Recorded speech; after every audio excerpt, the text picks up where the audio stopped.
Hello and welcome to this edition of the Sparx Tribune Report. My name is Devin Jones. Today I am joined by fellow journalist and commentator Niko House. Mr. Niko House, how are you doing today? I'm doing pretty well, man. I cannot Yeah. complain. Unfortunately, I think we do have a couple of complaints today, particularly with the mainstream press. And the mainstream press is one issue that you talk about on your show. To what extent do you believe that mainstream pundits are bad actors, or do you feel like they are bad actors, or are they deceived, just as deceived and blinded by the narratives that they're expecting us to be deceived and blinded by? I think it's a combination of both. We have to remember that there are members from our intelligence community who do receive a lot of money from the contracts and contractors with the military-industrial complex who do implant themselves into the mainstream, and then thereby deceiving people who may be, honestly, naive. Now, do people choose to be naive? Probably, right? You're getting paid $15, $20 million a year to lie to TV and believe something. It becomes pretty easy to pretend to be naive. Right. I mean, the reality of the situation is, I think it is a mixture of both, where I talk to people and I've had to correct them. Like somebody said that, well, did you see what they said about Russia? And I'm like, well, yeah. And I thought they were going to follow up with, yeah, that's stupid. But instead they said, yeah, man, Russia's and everything. I was like, what? I was going to bring up Russia next. Go ahead. Well, I was going to ask you what your opinion was on the whole narrative writ large, the Robert Mueller and his recent indictments and the ongoing investigation, and if you felt that there was any legitimacy to the story. I mean, the only legitimacy to the story, in my opinion, is that Russia, as a superpower, probably does try to influence the election in some way, form, or fashion, because every other superpower in the world tries to influence our elections in some way, form, or fashion. Some, honestly, more successful than others. If we look at Israel's influence, if we look at Saudi Arabia's influence, if we look at the entire UAE's influence, Great Britain's influence, I mean, the list really does go on. And so from that perspective, yeah, I'm sure that Russians probably try to influence our elections, because our elections does influence the outcome of the geopolitical environment. Now, Robert Mueller, no, I don't believe that there's anything legitimate about his campaign. I tell people all the time with the Paul Manafort indictment, I was like, that was Mueller trying to get a little fish to snitch on the shark that he wants, which is Donald Trump. He wanted Mueller to fabricate, or not Mueller, excuse me, he wanted Manafort to fabricate a story about Trump. And this is not an old tactic. Anyone who's ever worked in investigations or worked for law enforcement knows this is common. They will get someone small to corroborate a story about the guy they really want. And it's really irrelevant as to whether or not the head guy is really guilty, but their job at the end of the day is to get somebody convicted. And when you're Robert Mueller, your job is to get somebody convicted and maintain the public appearance that everybody in the media and the intelligence community was right. When, if you look at the facts, they were wrong, and it's very clear they were wrong. Right. And this, to bring up a particular example of that, and one that takes us back to discussing the mainstream press again, Tulsi Gabbard. Did you see an article published by NBC News attempting to classify Tulsi Gabbard as an agent of the Kremlin and such? Did you see that article? Yeah, I covered it. Actually, I covered it yesterday on my show. It was pretty disgusting. Actually, funny enough, I don't get really emotionally charged about a lot of issues now because I'm just so desensitized to it, like a lot of us are. But that one in particular pissed me off because not only did they attack Tulsi Gabbard, but they even attacked some networks that do some great journalism work. And one of my friends, Lee Stranahan, putting his name in that article is dangerous, right? Because you're trying to allege that Russians are attacking Tulsi and saying that, oh, well, Lee Camp is working for a Russian network because he works on Sputnik Radio, and that therefore your aggression should not only be directed at the Kremlin, but at this particular guy as well. They used his name. And it was. I thought they were going to link something legitimate, but they were like, yeah, RT and Radio Sputnik. And I'm like, what? Now, what's their logic? They said that they saw trolls who retweeted some neutral or partially favorable tweets about Tulsi. Because God forbid, if you think that Tulsi's a great candidate. And RT does some great journalism, by the way. Yeah, so the best I've seen in that, when I heard Ed Schultz give such a glowing review of RT, rest in peace, when he was saying that they've given me the most journalistic freedom that I've ever had, and this is coming from someone who's been on right-wing mainstream media and left-wing mainstream media, for him to go to RT and say this is the most freedom that I've ever had as a journalist, and there's not anybody in America that's comparable to that, I think that speaks volumes. Right. Lee Camp had said similar things about RT and the editorial powers granted to him, that no one censors his show or tells him what he should say, or more to the point, what he's not supposed to say. Yeah, I can verify that. I mean, I'm friends with Lee, and he's right. Everybody that's not just him, but everybody who works with him, including Naomi Karavani, and a couple of others, they're like, we don't get told what to say. We just do what we want. Because we don't. They use facts to back up everything. With regard to these the Russiagate stories coming out, and there's more and more of these stories. Do you think that like the proliferation of these stories, the hit pieces, the sensationalist smears and such, as they become more and more ubiquitous, doesn't this hurt the reliability of an already crippled press?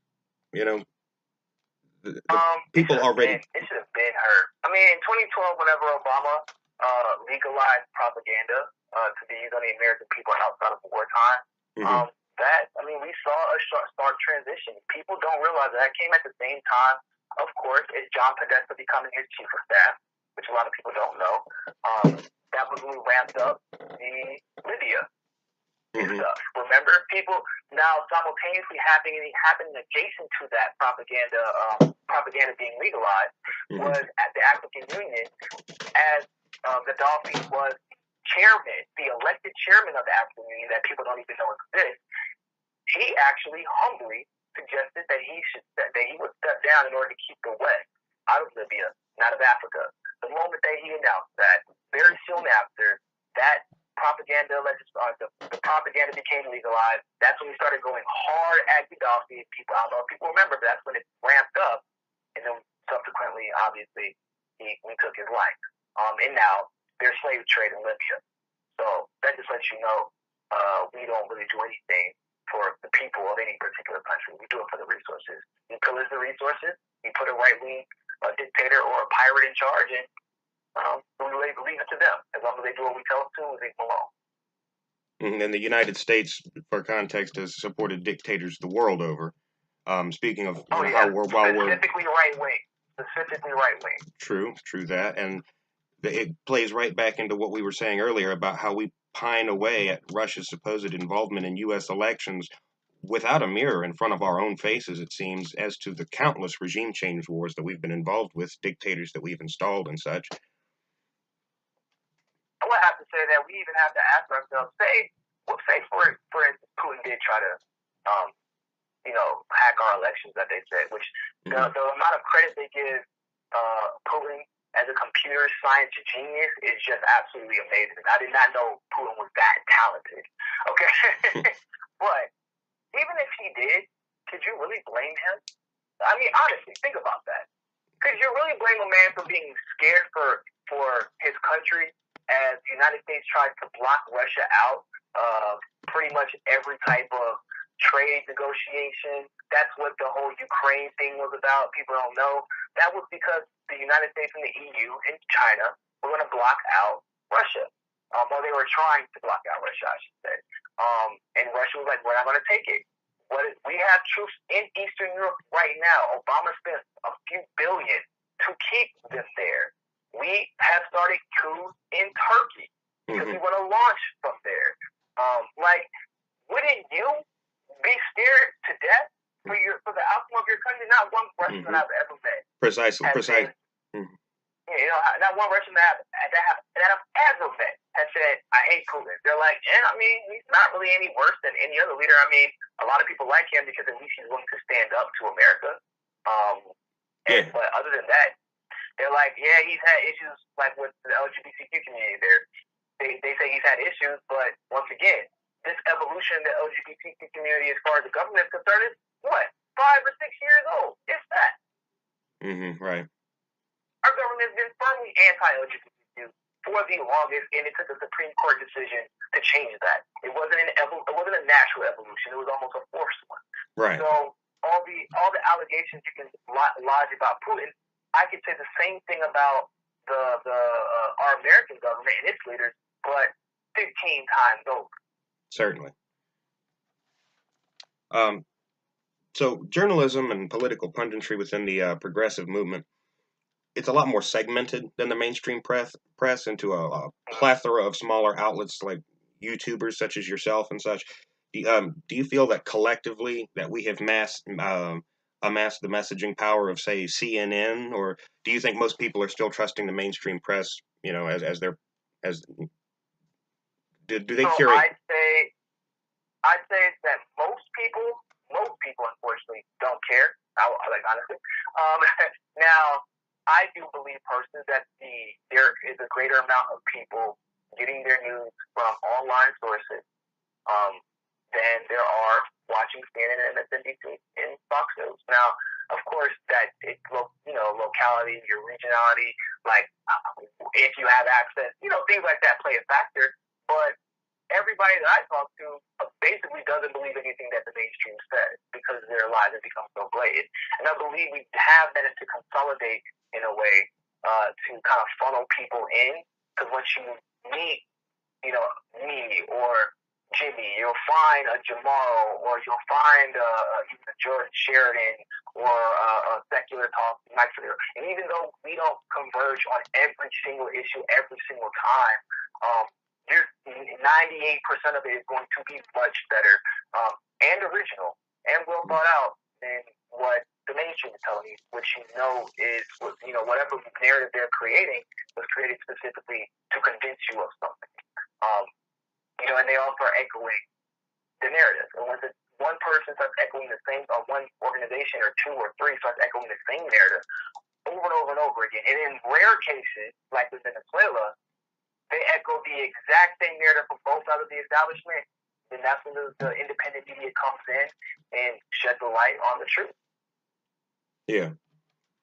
And at least with independent press, you're not listening to someone or watching someone that has been paid to say, what they're saying, paid to cover it a certain way or word things a certain way. Yeah, now I will say this with a caveat to that.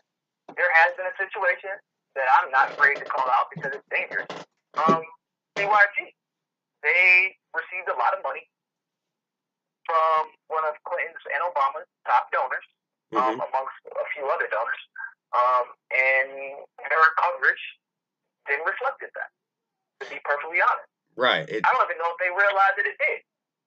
Yeah, I personally, I meant to dig into that a bit more myself, and I did find that somewhat disconcerting, that they received that much money from a hedge fund manager, and I forget his name. I started looking into it, but yeah, I was wondering, like, how would that hurt their credibility? And I think it has hurt their credibility with their own viewers. I think it hurt them overall, and I think it legitimately has hurt their viewers, like the outlook that their viewers have on them. Yeah, they have 4 million subscribers, but just from a YouTube, I am a YouTuber who keeps up with analytics. If you look at their numbers, their subsidiaries, so Jimmy Dore, Secular Talk, even The Humanist, the proportion of views to subscribers is significantly higher amongst those who tend to be truth tellers on the network versus the Sam Cedars, who, if he cracks 2,000 views without mentioning Jimmy Dore's name, that's a good day for him. Yeah. So that just lets you know that telling the truth, look at the rise of Jimmy Dore. Jimmy is a friend of mine and one of the most genuine people I know, and he doesn't know everything about politics. He knows way more now. He researched a lot, and he grew as his channel grew. But Jimmy started off with 14,000 subscribers. And an old guy who was yelling at the top of his lungs to vote for Bernie Sanders on the TYT panel when everybody first saw him. Jimmy did nothing more than tell the truth. So that was where it took him. Why do you think he's been so quiet or passive with regard to TYT when he would probably do even better, I think, if he was to be completely independent of TYT and everybody, Well, he can't be happy. He's not passive, believe it or not. So that's the thing. He's called out TYT on their show, on the Aggressive Progressive. One time he actually called out TYT, and they unlisted his show for it. Oh wow. Then, this is a big story. Yeah, I covered it a while ago, last February, I believe. Then he called him out on his show. Like Jimmy will give credit where credit is due to TYT, but he will also call them out. And in my personal opinion, that's exactly what we need because, let's be honest, TYT is no longer independent, and they shouldn't be considered such. They are on YouTube. They're on, every major podcast. They're on, they're on Roku, I believe. They're on, some people who have Samsung or LG TVs, there's a specific program that you can watch. Just their programming that they sponsor, they're on that. Yeah. Like, I left my TV on one time in the living room. My dog was watching the Young Turks. I almost flipped my lid. But, so they're not independent anymore. Now, they pay for their decisions to toe the neoliberal rhetoric. They may say, oh, we still support Bernie Sanders and we don't like corporate candidates, but then they say things like Kamala's a mixed bag and she took on the banks. Yeah. Kamala's not a mixed bag. Right. It's called, and it's the same, Anna Kasparian being the same one in her 30 for 30 interview saying, oh no, we take sides. We are biased. We're biased for and towards progressives. But that hasn't been the case. You don't take sides. You try to feel out the temperature of your crowd and then decide how you're going to deliver a response rather than doing, what Kyle or Jimmy or even Mike Figueredo does on their respective shows, which is, I may be wrong, but I'm not going to let, a reaction from a crowd or a paycheck determine my opinion based off of the fact that I have presented to me. And I think that that's a good thing to have that type of balance. But they are no longer independent, in my opinion, but they keep claiming to be that, and that can be dangerous. Right, and referring to themselves as homo progressives, they didn't bother to interview Sima Hernandez when she was running in the Democratic primary. Yeah, when she was running in the Democratic. Because she was running against Beto O'Rourke, right? Who they interviewed and who they supported on their show as being a candidate who supposedly doesn't take corporate cash, which is frankly a lie. Which was a lie, yeah, and he slipped through the cracks. But that let me know, which is a whole other issue between just Democrats and a couple of All Revolution at the lower level. I know for a fact, in the brand new Congress, they were infiltrated. But the TYT couldn't cover it. Why? Because they had a vested interest in Democrats winning. Right. So. And you can't do that. It's disingenuous and it's unethical. Absolutely. So, Donald Trump goes after the press, and we support the concept of the free press and everything. And I'm sure you're no fan of the Donald, and which is why I wanted to bring this up. Is it often presents us a nuanced situation that we find ourselves having to defend those same outlets that we also vociferously call out and go out against. How would you approach that? And that's a double-edged sword, isn't it? Because sometimes you got to go out and be like, man, you can't just shut down news outlets and cut yourself off from the press. Right. But then sometimes you got to defend Donald Trump because when he's like CNN is fake news, we all had to look each other in the independent media and be like, he's kind of right, guys. Right, exactly, precisely. And here I am oftentimes, and it gets on my nerves that I don't like Donald Trump, but he'll go after, say, the Washington Post. And again, there's a lot of nuance in that relationship with the media that I have to defend journalism. I have to say, the way that he's going after the Washington Post is wrong because we do believe in a free press. But yes, the Washington Post is garbage. Yeah, and when is a problem. Yeah, and when he ties the Washington Post to Amazon and Jeff Bezos, then you have to, like you said a moment ago, you're literally applauding Donald Trump because he's correct. He's true. Yep. Well, that's a nuanced situation to be in. It's a nuanced situation, and it really goes back to what I was discussing before as far as propaganda is concerned.